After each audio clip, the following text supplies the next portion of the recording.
আশা করি সবাই অনেক ভালো আছেন। আমি খুবই ভালো আছি। এই ভিডিওটা ছিল কয়েকদিন আগেরই আমার ননদের বিয়ের ভিডিও। আর তোমরা এই ভিডিওটার এই ডান্সগুলো তোমরা আগেও দেখেছো, রিলসে দেখেছো। তো আজকে আমি শেয়ার করছি তোমাদের সাথে এই দিনের ব্লগটা, ফুল ব্লগ। আমি সত্যি বলতে মানে এডিট করার সময় পাচ্ছি না, শ্বশুরবাড়িতে ছিলাম তখন এডিট করতে পারিনি, আর ডাউনলোড করতেও একটু সময় লাগে যেহেতু নতুন ক্যামেরা কিনেছি, অত সেট আপ কিছু জানি না। তো আমি এতদিন পরে সেগুলো ডাউনলোড করে করে করে করে এই তো এডিট করে এখন তোমাদেরকে দিচ্ছি, মানে পোস্ট করছি অনেকদিন পর। তোমরা একটু কষ্ট করে দেখো। আর এই দেখো আমরা রেডি হয়ে কিন্তু চলে এসেছি বিয়েবাড়ি। আর বিয়েবাড়িটা ছিল মানে আমার ননদের যে বিয়ে হচ্ছে সেটা হচ্ছে ধূপগুড়ি, মানে ধূপগুড়ি থেকে আমি চলে গেছি ওদলাবাড়ি, আর ওদলাবাড়ির থেকে আমার ননদ চলে গেছে ধূপগুড়ি। মানে উল্টো হয়ে গেছে, এখানকার মেয়ে ওখানে গেছে, ওখানকার মেয়ে এখানে এসেছে। তো আমি ভাবলাম আমি অনেকদিন পরে যাচ্ছি, তো আমি জল ঢাকা হয়ে হয়তো ধূপগুড়ি যাব। তো খুব খুশিতে ছিলাম যে অনেকদিন পর আমি আমাদের জল ঢাকা ব্রিজটা দেখবো, বা নিজেদের একটা হয় না যে জায়গা দেখবো, একটা খুশি ছিল। ওকে বলছিলাম যে অনেকদিন পর জল ঢাকা দেখবো, বলে কী করে দেখবা, আমরা তো অন্য রাস্তা দিয়ে যাচ্ছি, আমরা নাগরাকাটা গয়ারকাটা দিয়ে গেছি, এর জন্য ওইটাও আমার কপালে হলো না যে আমি জল ঢাকাটা দেখবো। বাট সমস্যা নেই, তার কিছুদিন পরে আমার বাপের বাড়ি আসার কথা ছিল, এই কথাটা মনে করেই মনটাকে একটু সান্ত্বনা দিলাম। আর আমরা কিন্তু পৌঁছে গেছি বিয়েবাড়ি, প্রচুর লোক দেখতে পাচ্ছ।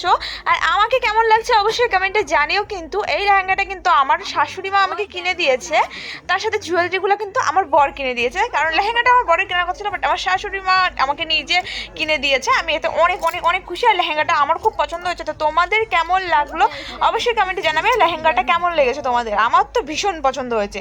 তো আমরা এদিকে একটু ঘোরাঘুরি করছি। আর এই যে দেখো আজকের রিসেপশন ব্রাইড, দেখো ওকেও খুব সুন্দর লাগছে আমার ননদকে। এর কিন্তু আইবুড়ো ভাতের ভিডিওটাও আছে, এটা কিন্তু আসবে কয়েকদিন পরে। প্লিজ তোমরা একটু দেখো, লাইক কমেন্ট শেয়ার করে দিও। এরপরে আমরা চলে যাচ্ছি, যেটা হচ্ছে সব বাঙালিরা, বাঙালি কি সবাই বিয়ে বাড়িতে গিয়ে করে, যেহেতু আমরা কন্যাযাত্রী। তো আমরা, এটা আমাদের দায়িত্ব যে আমাদের যে ননদের যে বিয়ে হচ্ছে সেই বাড়িটা কীরকম, কোন জায়গার, বা কীরকম সাজানো গোছানো আছে, তো এইসব সবাই দেখি। তো আমরাও গিয়ে একটু রুম টুমগুলো দেখছিলাম, কটা রুম আছে, ঘরবাড়ি কীরকম সব দেখছিলাম। তারপরে দেখে টেকে আমরা আবার বেরিয়ে যাচ্ছি, সামনের দিকে যাচ্ছি, যেখানে আমার ননদ দাঁড়িয়ে আছে বা বসে আছে, ফটো টটো তুলছে সেখানে। আর চান্স পাচ্ছি না ফটো টটো তোলার, কারণ প্রচুর ভিড় ছিল ওখানে। আমার নিজের ননদ তো এসে বসেই ছিল, বলছে আমি সময়ই পাচ্ছি না, মানে লোকজন এত আছে ওইখানে না, আমি চান্সই পাচ্ছি না যে একটা ফটো তুলবো। তারপরে আমরা গেলাম, আমার সাথে তো ছিল, একাই গিয়ে বসেছিল অবশ্য। তারপরে আমরা গেলাম, আমাদের সাথে একটু ফটো টটো তুললো, তারপরে আমরা একটু চান্স। হ্যালো গাইস, তো আমাদেরকে কাটৌরি হাতে দাঁড় করিয়ে দিয়েছে, কিন্তু খেতে দিচ্ছে না। নামো।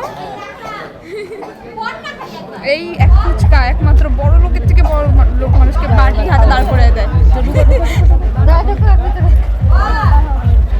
বারো মানে দেখাইছো বারো।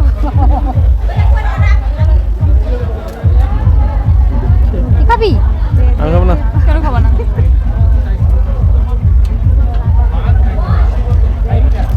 আমি লাইনে আগের থেকে দাঁড়াইছি, এসে কি করে পাইলো মনে কি যে ফুচকাকে সবাইকে দেখতে একটা খালি পাইছি, এই যে দুইটা হলো, আমি দুইটা খাইলাম।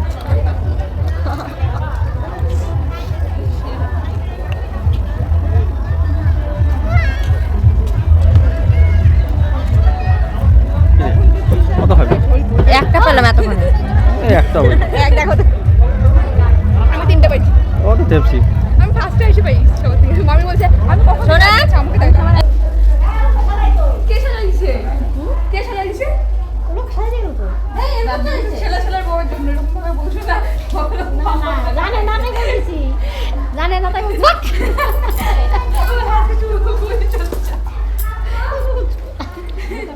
বলো এবার বলো না, বলো লজ্জা পাচ্ছি আমি। ছবি কথা বলতে হয় না, একদম দিবি না। কি বলছিল বলো?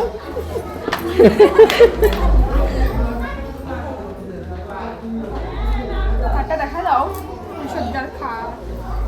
এতে ভালো তো আমি আমার কাছে তোমারটা সাজাইছি আমি। তুমি সাজাচ্ছো, বুঝতে পারো আমাদেরটা এত জঘন্য সাজাচ্ছি। সেদিকে একটা খাসে আছি, দেখছো কিছুই সাজায় নাই, নিজের বিয়ে যেমন যেন সাজানো খালি। অনেক হলো ঘোরাফেরা, অনেক হলো ঘরবাড়ি দেখা, অনেক ঘুরলাম, খেলাম, মানে ফুচকা খেয়েছি। এখন চলে আসলাম আমরা খেতে, একদম মেইন কোর্স, যেখানে আমরা মাছ মাংস সব থেকে বেশি মাটন, মানে মাংস, ওই তো মাটন খাবো। আর এদিকে বাবাকে বললাম, বাবা ভাবছে বাবাকে কিছু খাইতে বলছি, বাবাকে ক্যামেরায় তাকাতে বলছি, বাবা ভাবছে কি বাবাকে আমি কিছু খাইতে বলছি। তো এদিকে ভাত দিয়ে দিচ্ছে, দেখো আমি, মা, পুচকা আর ও হচ্ছে একসাথে বসেছি। এদিকে বাবারও বসেছে, বাবা কাকা সবাই বসেছে, কাকা ছিল না অবশ্য, মেশো ছিল। আর এদিকে ডাল দিয়ে দিয়েছে। আমি অতটা কিন্তু সব কিছু তো দেখাইনি, টুকটাক হালকা হালকা জিনিস তো দেখাইছি, কারণ জিনিসপত্র ধরে কিরকম লাগে তোমার? দারুণ দারুণ। এত মাংস মোটা হয়ে যাবে। আমি এমনিই মোটা, খাবে তো না? পেপসি। আমি এমনিই মোটা, তা এখন খাওয়া কমাচ্ছি। আমি কয়টা খাচ্ছি মাত্র, কম খাচ্ছি। এটা সেই লোভনীয় একটা জিনিস, আমার অনেক পছন্দের, ফ্রাইড রাইস। আমাদের মাটন টাটন খাওয়া সব হয়ে গেছে, এখন হচ্ছে চাটনি দিয়েছে। চাটনি টাটনি খেয়ে, মানে মিষ্টি টিষ্টি আমরা নেইনি, চাটনি খেয়ে আমাদের খাওয়া দাওয়া একদম কমপ্লিট। এখন যাবো নাচ করতে।